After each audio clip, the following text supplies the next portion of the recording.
दृष्टि आईएएस के टुडे जी के प्रोग्राम में आपका स्वागत है। शुरुआत करते हैं पिछले अभ्यास प्रश्न से, जिसमें हमने आपसे पूछा था मानवाधिकार दिवस 2022 की थीम क्या रखी गई है।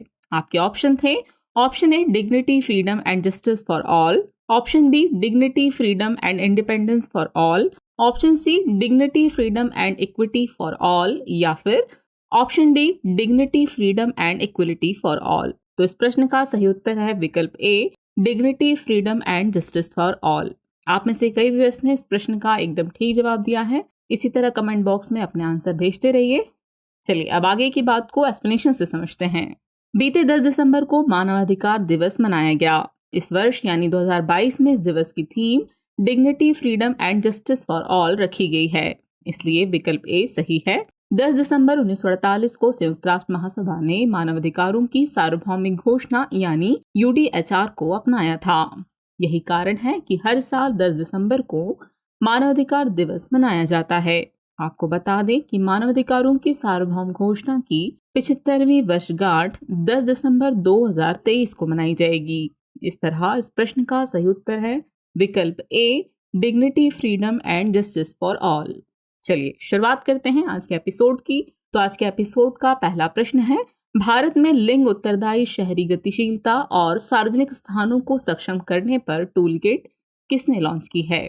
आपके ऑप्शन है नीति आयोग, विश्व बैंक, विश्व आर्थिक मंच, या फिर इकोनॉमिस्ट इंटेलिजेंस यूनिट। इस प्रश्न का सही उत्तर है विकल्प बी विश्व बैंक।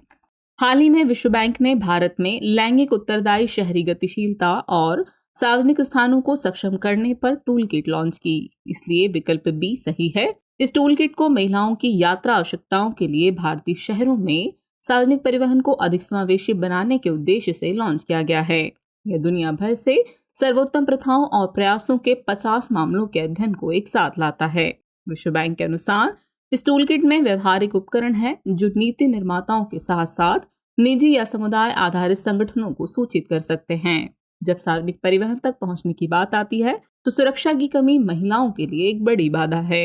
अच्छी स्ट्रीट लाइटिंग की कमी और दूरस्थ बस स्टॉप पर उच्च प्रतीक्षा समय संबंध में कुछ प्रमुख चुनौतियां हैं। इस तरह इस प्रश्न का सही उत्तर है विकल्प बी विश्व बैंक। चलिए अगला प्रश्न देखते हैं। भारतीय पर्यावरण के संबंध में सफर नामक प्रणाली किस मंत्रालय से संबंधित है। आपके ऑप्शन है पर्यावरण, वन और जलवायु परिवर्तन मंत्रालय, अक्षय ऊर्जा मंत्रालय, पृथ्वी विज्ञान मंत्रालय, या फिर विज्ञान और प्रौद्योगिकी मंत्रालय। तो इस प्रश्न का सही उत्तर है विकल्प सी पृथ्वी विज्ञान मंत्रालय। सफर ऐप के मुताबिक मुंबई की हवा दिल्ली से भी खराब हो गई है। इसका प्रमुख कारण वे परिवर्तन हो सकते हैं जो मुंबई की हवा के पैटर्न में देखे जा रहे हैं। इस वर्ष मुंबई में हवा की गति स्पष्ट रूप से धीमी थी, जिससे प्रदूषकों को दूर भगाने की इसकी क्षमता कम हो गई। पृथ्वी विज्ञान मंत्रालय यानी MOES ने भारत के बड़े महानगरीय शहरों के लिए वायु गुणवत्ता और मौसम पूर्वानुमान और अनुसंधान प्रणाली शुरू की, जिसे सफर के रूप में जाना जाता है, इसलिए विकल्प सी सही है। इसे वास्तविक समय में वायु गुणवत्ता पर स्थान विशिष्ट जानकारी और 1 से 3 दिन पहले इसका पूर्वानुमान प्रदान करने के लिए डिजाइन किया गया था। इसे भारतीय मौसम विज्ञान संस्थान द्वारा भारत मौसम विज्ञान विभाग और राष्ट्रीय मध्यम श्रेणी मौसम पूर्वानुमान केंद्र के साथ विकसित किया गया है। इस तरह इस प्रश्न का सही उत्तर है विकल्प सी पृथ्वी विज्ञान मंत्रालय। चलिए अगला प्रश्न देखते हैं।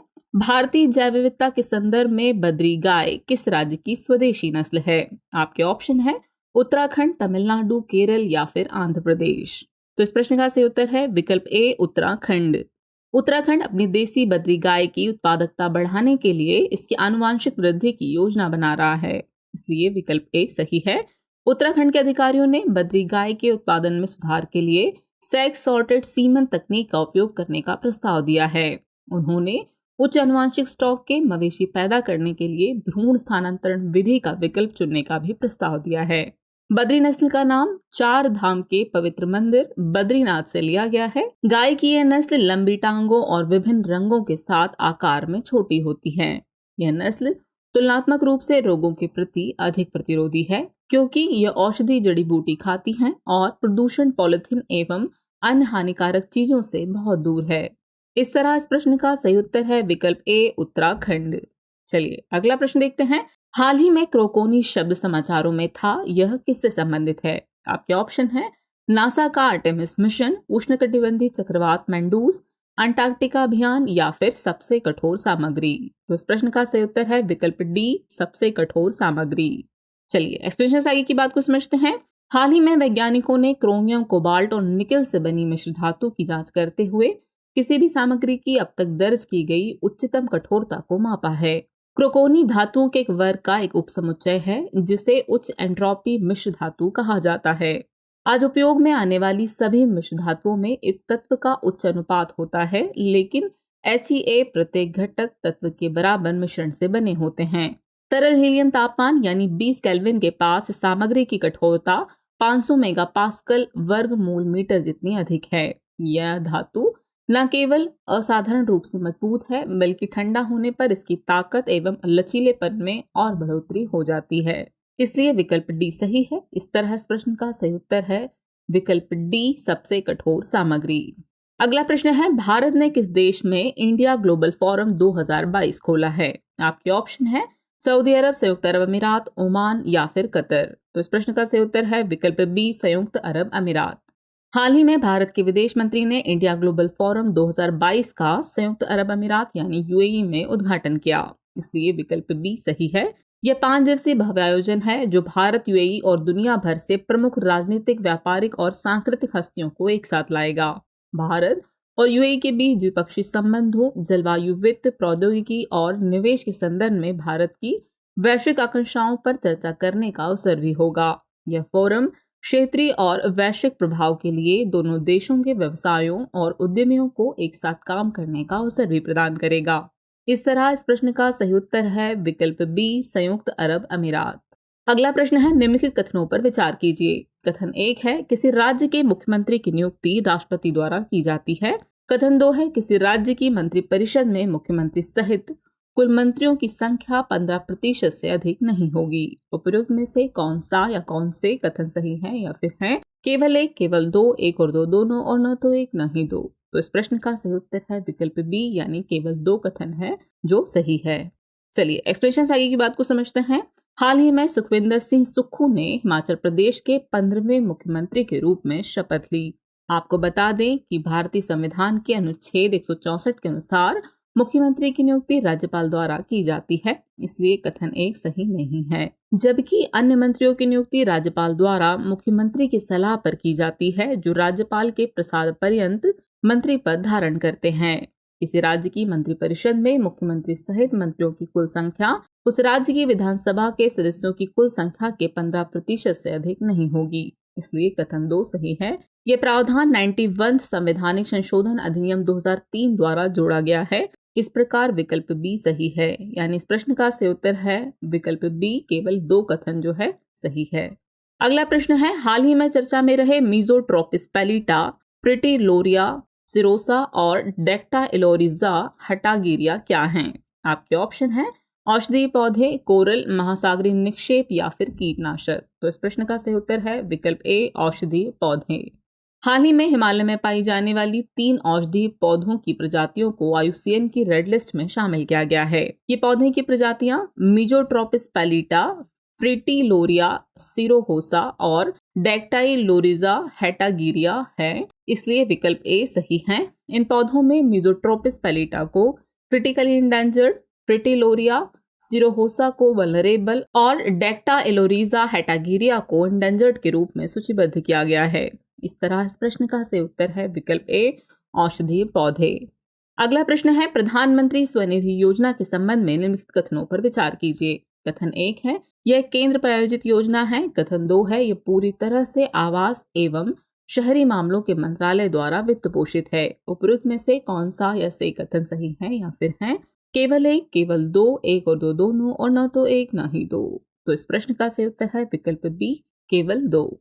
चलिए एक्सप्रेशन आगे की बात को समझते हैं। हाल ही में भारत सरकार ने PM स्वनिधि योजना की अवधि को दिसंबर 2024 तक के लिए बढ़ा दिया है। PM स्वनिधि योजना एक केंद्रीय क्षेत्र की योजना है, इसलिए कथन 1 सही नहीं है। इस योजना के तहत रेहड़ी पटरी वालों को बिना गारंटी के लोन मुहैया कराया जाता है। इसमें उन्हें बिना गारंटी के 10,000 रुपए से लेकर 50,000 रुपए तक का लोन दिया जाता है। इसका पूरा वित्त पोषण आवास एवं शहरी मामलों के मंत्रालय द्वारा किया जाता है, इसलिए कथन 2 सही है। इस प्रकार इस प्रश्न का सही उत्तर हुआ विकल्प बी केवल 2।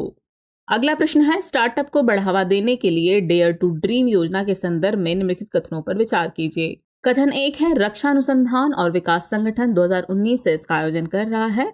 कथन 2 है, इसका उद्देश्य रक्षा और एरोस्पेस के क्षेत्र में नवाचार के लिए व्यक्तिगत प्रयास और स्टार्टअप को बढ़ावा देना है।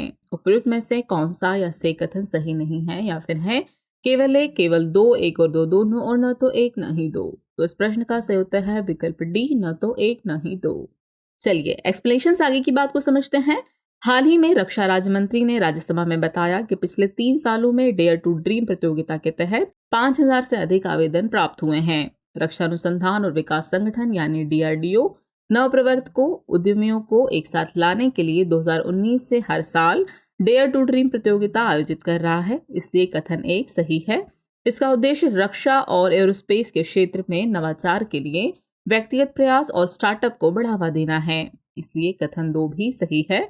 इसके तहत विजेताओं को स्टार्टअप के लिए 10 लाख रुपए और व्यक्तिगत श्रेणी के लिए 5 लाख रुपए तक की पुरस्कार राशि दी जाती है। इस प्रश्न का सही उत्तर है विकल्प डी, न तो 1 न ही 2। चलिए अब हम पहुंच गए हैं एपिसोड के आखिरी प्रश्न पर। तो आखिरी प्रश्न है, सिंगापुर घोषणा किससे संबंधित है? आपके ऑप्शन है जलवायु परिवर्तन, अंतरिक्ष कूटनीति, जैव विविधता का संरक्षण, या फिर श्रमिकों के अधिकार और संघ की स्वतंत्रता। तो इस प्रश्न का सही उत्तर है विकल्प डी, श्रमिकों के अधिकार और संघ की स्वतंत्रता।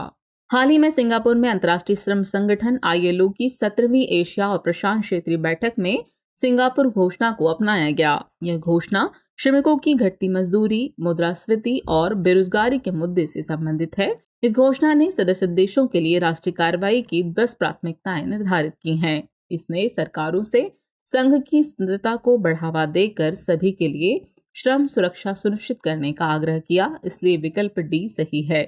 इस तरह इस प्रश्न का सही उत्तर है विकल्प डी, श्रमिकों के अधिकार और संघ की स्वतंत्रता। चलिए अब आज के एपिसोड का अभ्यास प्रश्न देख लेते हैं। घर पोर्टल किसने विकसित और लॉन्च किया है? आपके ऑप्शन है ऑप्शन ए आवास और शहरी मामलों के मंत्रालय, ऑप्शन बी राष्ट्रीय बाल अधिकार संरक्षण आयोग, ऑप्शन सी सामाजिक न्याय और अधिकारिता मंत्रालय, या फिर ऑप्शन डी राष्ट्रीय महिला आयोग। तो व्यूअर्स, इस प्रश्न का जवाब कमेंट बॉक्स में देना ना भूलें। जल्द ही मिलते हैं नए एपिसोड में नए नए सवालों और उनके नए नए जवाबों और जानकारियों के साथ। तब तक के लिए शुक्रिया।